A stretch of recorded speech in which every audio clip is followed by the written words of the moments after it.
guys, Jordan Johnson here, and I am with Isabella Gabriel, and we've got a brand new series coming to Oxa soon. It's a weekly thing we're doing called Around the O, where we go behind the scenes and show you everything about Oxa. And this week's inaugural episode is actually a very special one because we are behind the scenes with Peter and the Starcatcher.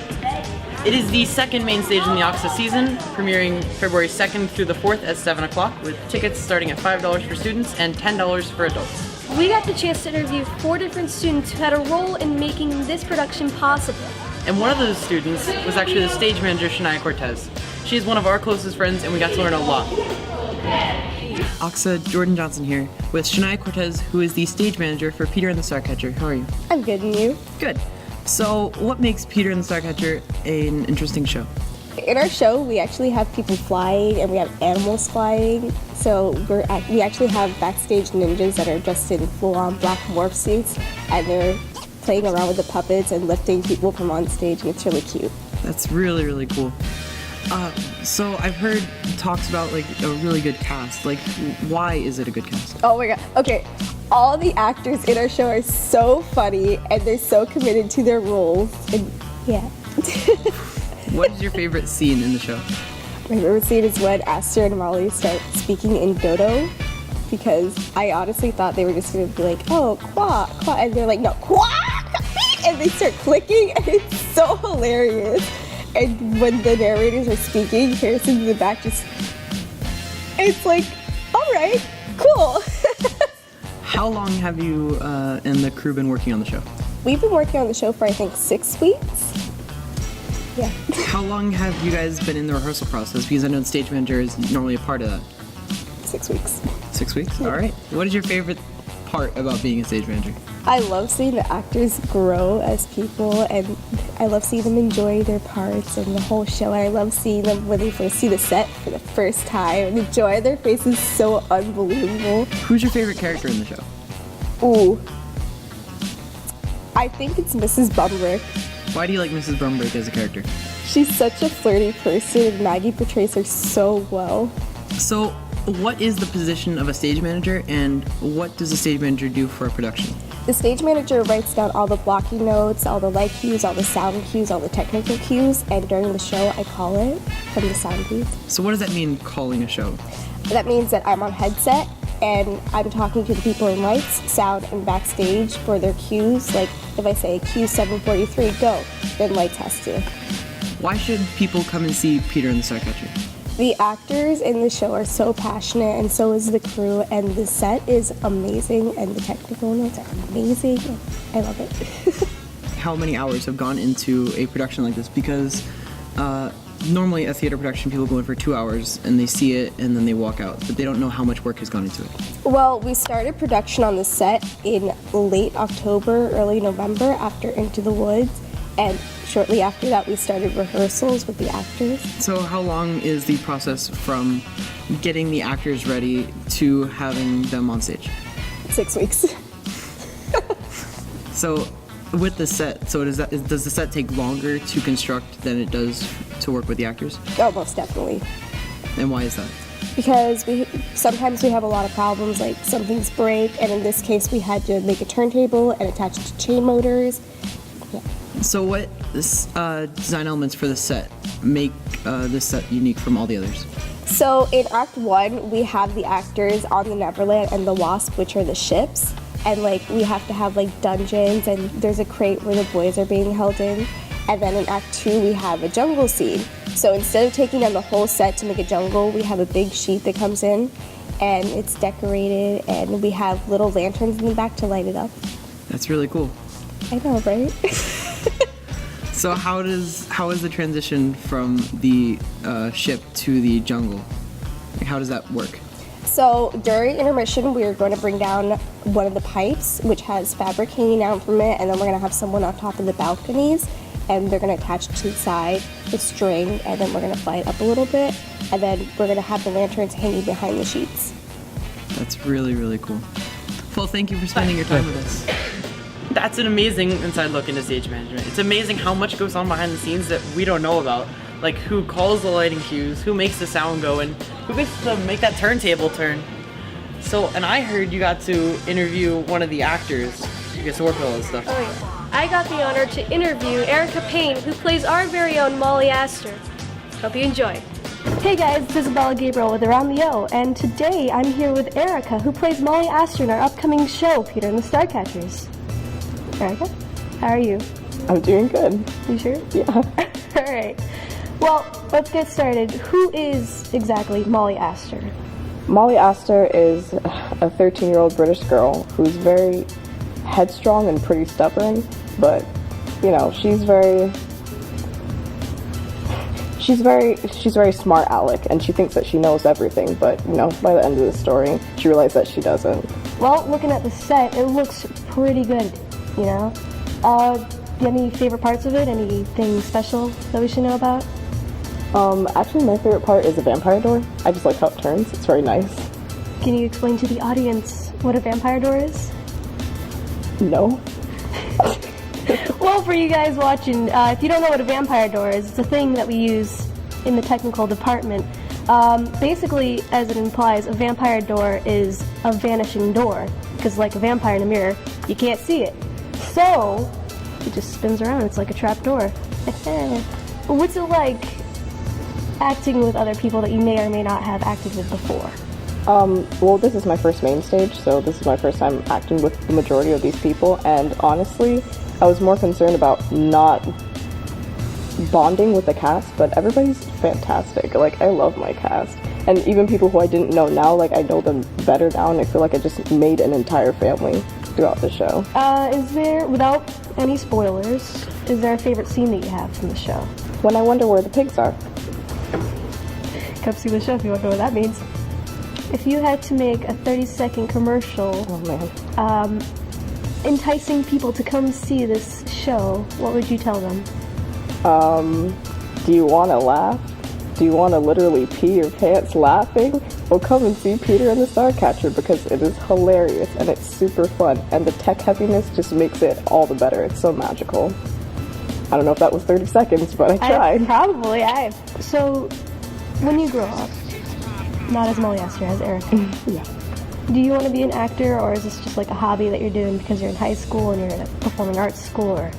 Well, I mean, for right now, it's a hobby. It would be amazing if I could go out of OXA and become an actual actress, but it's a hobby right now because I want to go into the medical field, so. That is pretty cool. I'm very nervous for the MainStage because this is my first MainStage, and I'm one of the main roles, and it's a big responsibility to make sure that the show flows smoothly and that people feed off of my energy, and I want it to be good. It's gotta fly as well as that cat does. It does. I need some star stuff. So I know people don't usually think about this that often, but how long does it take to learn the lines, learn the blocking, get into the character of Molly Astor, on top of all your schoolwork that you have as a senior in high school? Well, I'm a senior in high school and I'm also a DE student, so I take classes in Valencia. But this show has helped me learn how to time manage well, because I got the script about a month and a half ago, and I had to learn the entire thing on top of taking 3 college classes, on top of taking any of Clegg's classwork, on top of life, on top of trying to sleep.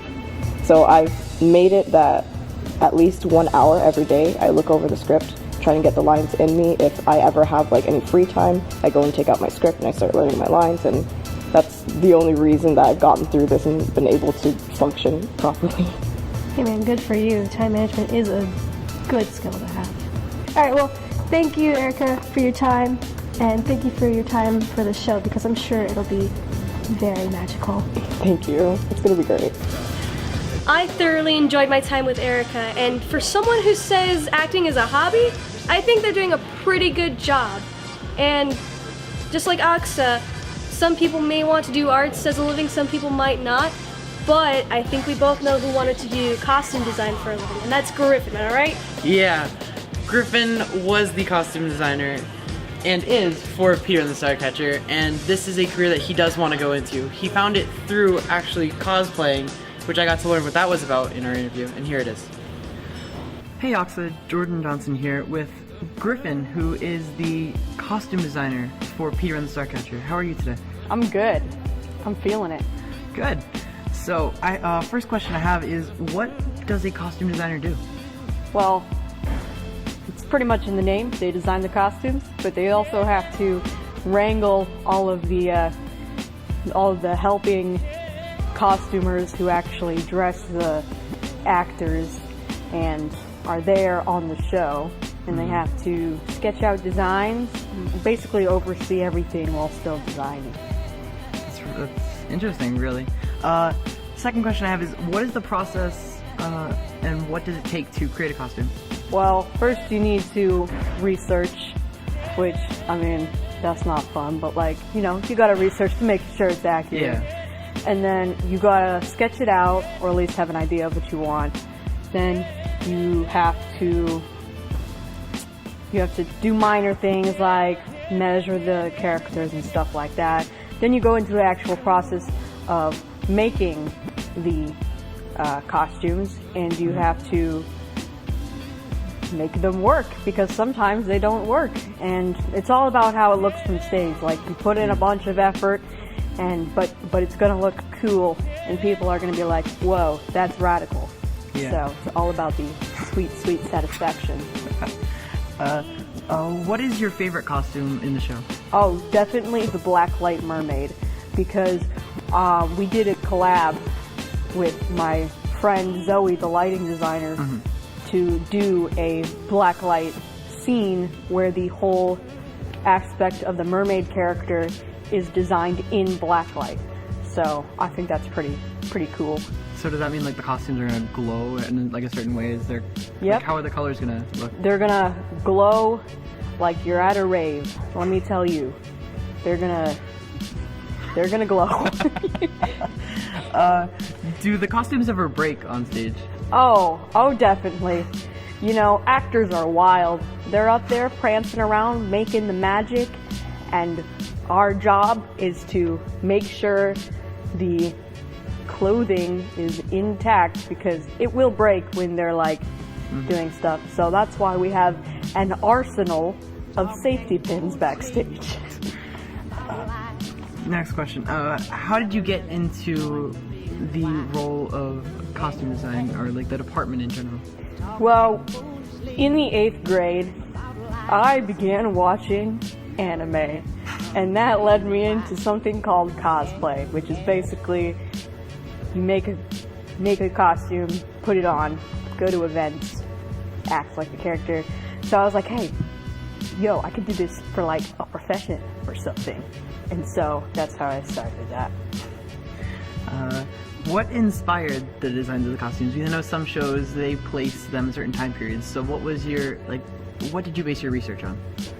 We wanted to do something not specific to a region or time period, because we wanted to create a world that is not very like specific to a certain thing, but most of it is based off of like 18th century sailors and the soldiers and stuff like that.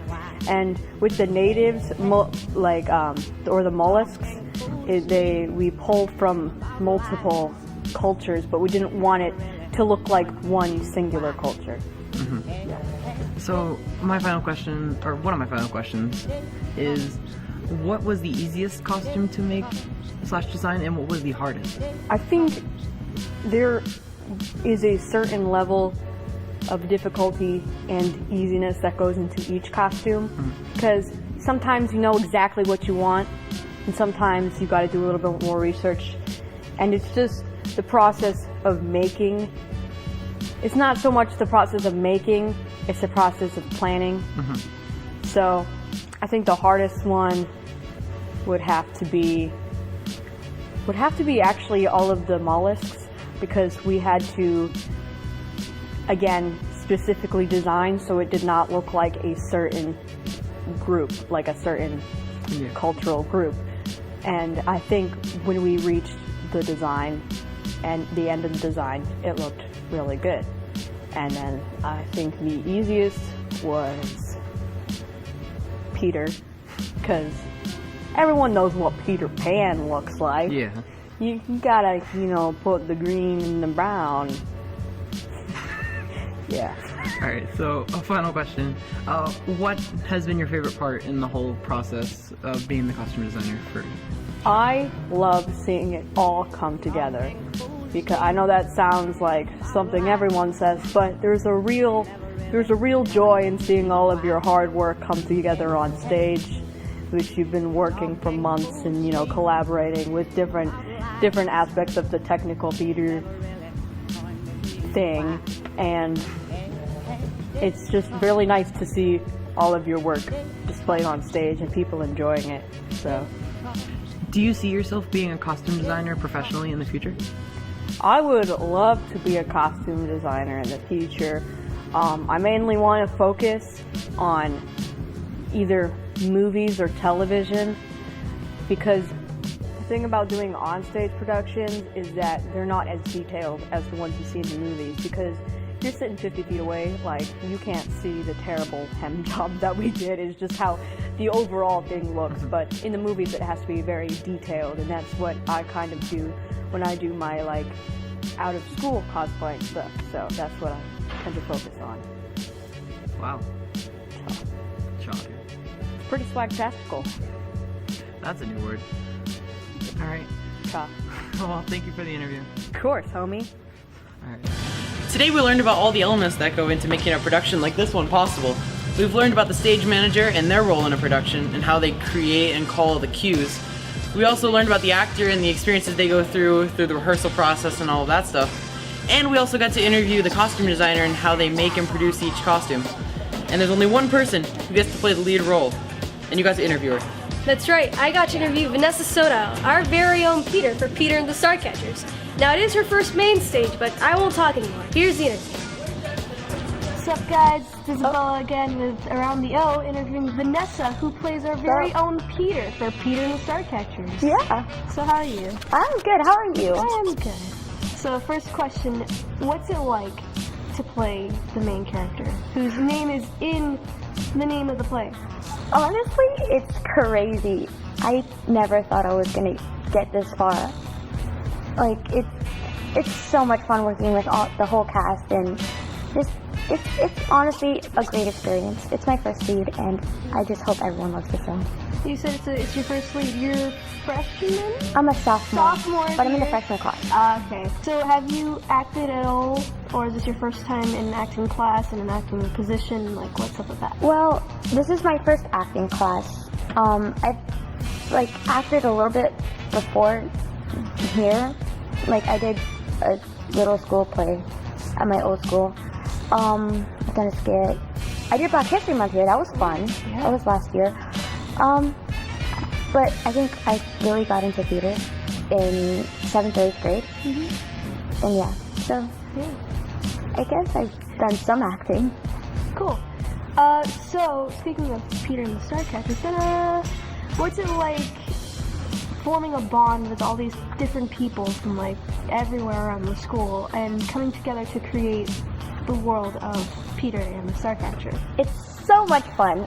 Honestly, I was terrified at first. I was like, I was gonna like you, but honestly, everyone's so nice, and they're great. I love them all. Spoilers, because Okay. most people become safe. What is your favorite scene and or part of the set? Those were the word. My favorite scene is it's the scene where all the chanting is going on. You'll see it. I don't know if I look at the camera. It's okay.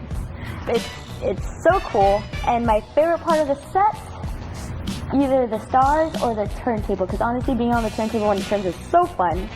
So, being on stage a lot and practicing for the show a lot, I'm sure you've heard rumors or something, or like urban legends of ghosts or whatever. Like, do you have any of those that you know about?